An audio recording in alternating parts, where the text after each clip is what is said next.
Have you ever poured yourself a glass of wine after a long, exhausting day, fully intending to stop at just one, only to find yourself staring at an empty bottle a few hours later? Or maybe, like me, your final thoughts of the day, right before sleep finally took over, were a quiet promise to yourself that tomorrow you would do a better job controlling your drinking. If that sounds familiar, you are not alone. Welcome to Second Act Recovery. I'm Dr. Donald Crow.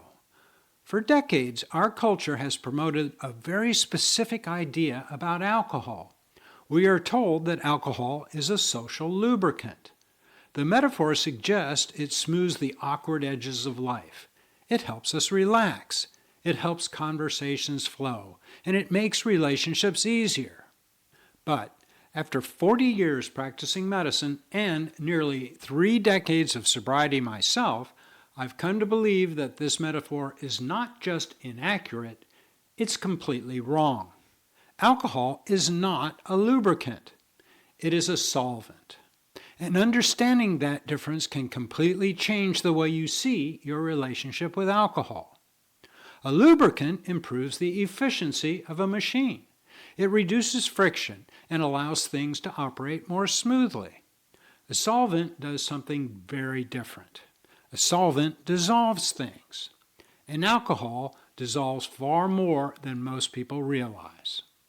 During my 40 years in medicine, I saw the consequences of alcohol every single day. For a large percentage of the population, alcohol is directly responsible for degraded health, broken relationships, financial destruction, and sometimes criminal behavior from people who otherwise would have been perfectly law-abiding citizens. Now, it's important to be fair here. That group is not the majority of people who drink. Many individuals consume alcohol without obvious catastrophic consequences. But for those who cannot safely control their drinking, alcohol is not a harmless social tool. It is a powerful chemical that gradually dissolves the structures that hold a life together. And here is an uncomfortable truth. Even though I saw these consequences in my patients every day, I still went home after work and poured myself a glass of wine that almost always became a bottle or more. That merry-go-round from hell finally stopped for me 28 years ago when I had my last drink. Circumstances forced me into sobriety, and I won't pretend the decades since have been perfect. Life has remained messy and complicated at times. But if I'm honest, life was messy and complicated while I was drinking too. In fact, that's exactly why I drank. When I was actively drinking, I gave very little thought to why I opened a second bottle of wine. But understanding that question turned out to be the foundation of my sobriety. Because removing alcohol from your life is only the beginning. Resistance alone can produce temporary abstinence. But a satisfying life in sobriety requires something more. It requires substitution. You have to understand what alcohol was doing for you so you can replace those functions with something healthier and more durable. One of the first realizations I had after I stopped drinking was how deeply alcohol was interwoven in my social life.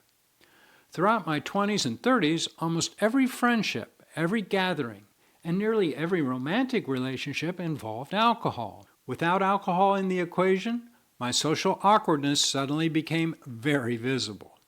That forced me to take a closer look at the actual role alcohol had been playing in those interactions. And the answer came in layers. The first layer was obvious. Drinking provides a shared activity. Think about the language we use. We'll grab a beer together. Let's share a bottle of wine. The act of planning the drink, ordering it, pouring it, and paying the check creates a simple shared structure for social interaction. But alcohol's role goes deeper than that, because drinking leads to intoxication, whether it's a little giddiness or flat out drunk. And intoxication produces something called disinhibition. This became a critically important concept for me. Alcohol alters neurotransmitter systems in the brain that normally help regulate judgment and restraint. As those systems are chemically suppressed, the psychological barriers that normally protect us begin to fall. People talk more freely. Ideas seem more exciting. Laughter comes more easily. And sometimes people become receptive to suggestions that their sober selves would immediately recognize as terrible ideas. In other words, alcohol doesn't improve social interaction.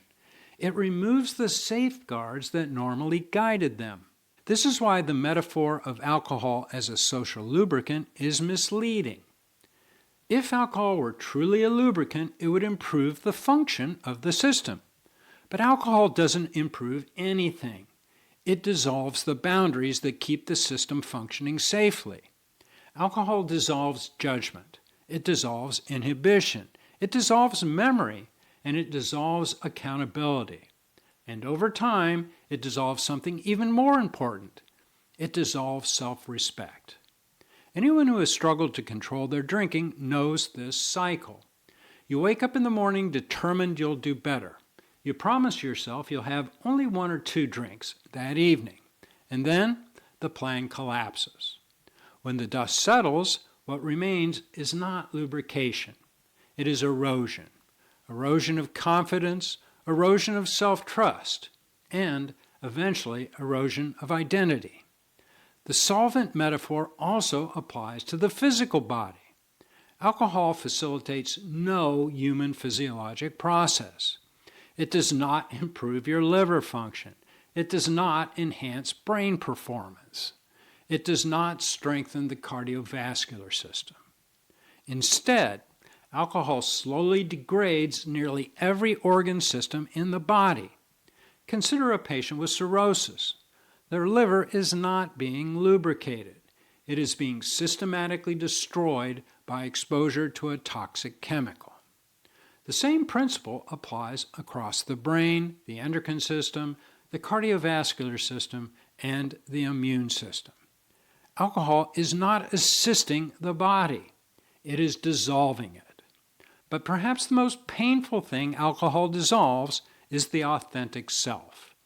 When drinking becomes a central coping strategy, it gradually obscures who you really are. For many people who become sober, one of the most surprising discoveries is that they have to rediscover their own personality. I experienced this myself. Many activities that I believed I loved while drinking turned out to be little more than an excuse for that drinking. I thought I enjoyed going to loud bars to hear the live music. But after I got sober, I realized that I actually preferred listening to music at home in its purest studio-type form. Before my mid-40s, I had never played a sober round of golf. When I finally did, the experience was completely different. Instead of simply surviving the round after too many drinks, I found genuine satisfaction in maintaining focus and trying to play well. Even relationships change. Relationships formed under the influence of alcohol often rely on what I eventually began to call drunken infrastructure. Alcohol lowers inhibitions, accelerates intimacy, and creates the illusion of connection. But those bonds are often fragile. Once alcohol is removed, they either evolve into something authentic or they collapse. And that can be painful. But it is also honest. Over time, many people in long-term sobriety discover something surprising. Once alcohol disappears, their authentic preferences begin to re-emerge. Activities become more meaningful. Relationships become more grounded. And life becomes less about managing intoxication and more about participating in reality. For me, the realization that alcohol was a solvent rather than a lubricant was a turning point. It allowed me to see that alcohol has never been helping my life function. It has been quietly dissolving the very structures that allowed life to function at all. If you are beginning to question your relationship with alcohol, one useful exercise is to simply examine whether your drinking is rational. Does it actually improve your life, or does it slowly erode the things that matter most to you? To help you explore that question, I've created a short checklist that can help you evaluate your drinking more objectively. And I've also created a free pre-recovery blueprint designed for people who are considering quitting alcohol and want a thoughtful plan before they begin. Both of those resources are available in the description below. And if you've already decided that it is time to stop drinking and you want practical guidance during the early months of sobriety, you may also want to explore my 90-day sobriety survival kit. The goal of this program is not just to help you stop drinking. It is to help you understand your relationship with alcohol so thoroughly that sobriety becomes a natural and sustainable choice. I've also included a link to that below as well. If you found this discussion helpful, please consider subscribing to the channel and sharing a bit of your own story in the comments. Reading your experiences has become one of my greatest motivations for continuing this work. And if you're curious about what actually happens inside your body after you quit drinking, I recommend watching this next video where I walk through the physiologic changes that occur during sobriety. Thanks for watching. I'm Dr. Donald Crowe, and I'll see you in the next one.